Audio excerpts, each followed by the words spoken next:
UK inflation numbers have given investors a pre-Christmas surprise, while giving the central bank food for thought. The inflation rate unexpectedly fell to 3.2% in November. That's its lowest level in 8 months. And it's down from 3.6% in October. It comes a day ahead of the Bank of England's interest rate decision.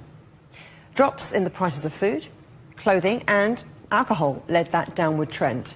Well, Vicky Pryce is an international economist. Always good to have you on Global Business Europe, Vicky. So, look, we keep saying this is an early Christmas present for the Bank of England, also for the UK's Finance Ministry, but for very different reasons, right? Well, yes, for the Bank of England, because of the inflation outlook, if they think that maybe the peak has been reached, then they will be more inclined to cut rates and maybe cut them faster than would otherwise be the case. Big question marks and all that, of course.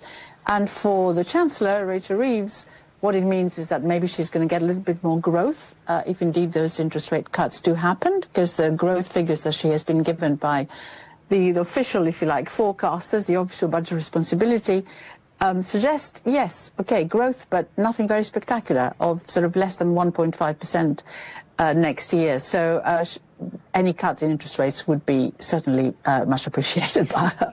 So, but looking at these inflation figures, I mean, what stood out for you? Because the food prices are what caught my eye.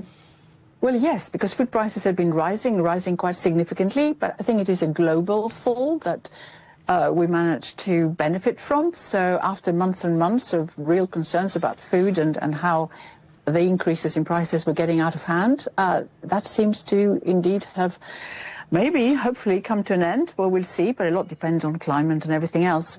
On the other hand, though, what retailers found is that people were simply not going into the shops or not buying online, so there were big discounts in November. We also had a Black Friday sale, which also attracted a lot of interest, but actually resulted in quite a lot of prices being offered, much lower prices being offered on many items, including clothing, for example, shoes and so on. Pre-Christmas, which actually is pretty good for many, so a lot of Christmas shopping, I'm guessing, was done in November at those reduced prices, and I think that's basically what's happened. Consumers are very careful, they have savings, they're not spending it, and they've been worried, well, they're worrying definitely, and they've been very careful about what may happen next. The labour market is slowing down, and at the same time, of course, taxes are going up. Well, consumer confidence does remain shaky, and I know you've said there that the Chancellor, the UK Finance Minister, might think, oh, there's a little glimmer of hope for growth, but other economists have a different outlook. I wonder what the signals are of a weaker economy. Is a recession around the corner?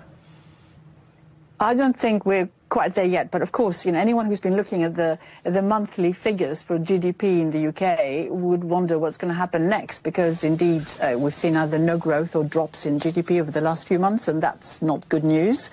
The question is, will it recover? And for some reason, the Office of Budget Responsibility and others all have a positive figure for next year.